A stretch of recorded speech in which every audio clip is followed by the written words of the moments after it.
Hey everybody, Dr. Max and Paige from Balance Chiropractic.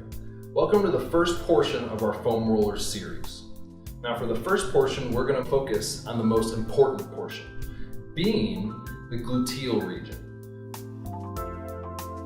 We're going to hit glute max, glute med, and glute min, which are all tissues that are incredibly important for stabilizing the hip, pelvis, spine, knees, and ankles. If you are on the foam roller, right, your goal is to look for tender tissues. Healthy tissues feel good, dysfunctional tissues are taut, tender, or painful.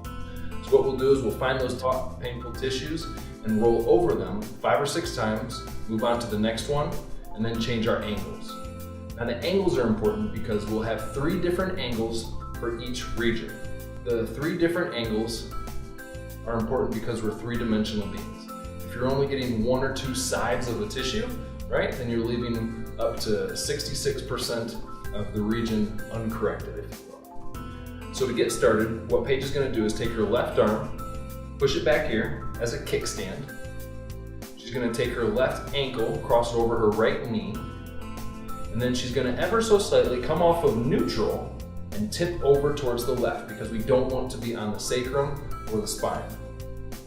From here, she's going to search for the tender tissues by slowly rolling up and down between the sit bone in her butt and the dimples of her low back.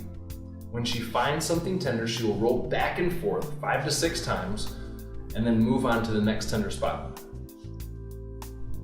After she's worked on all of the tender spots and that angle, she's going to tip over to the next angle. Okay? Now I want you guys to take note that she's smiling. Now smiling during foam rolling is so important because there's a portion of the brain called the limbic system.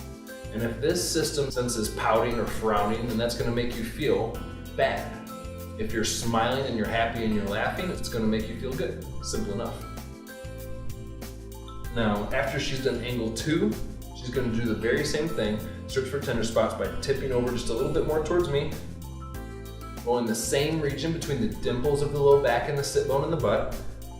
And when she finds something tender or dysfunctional, she's going to roll back and forth over it 5 or 6 times.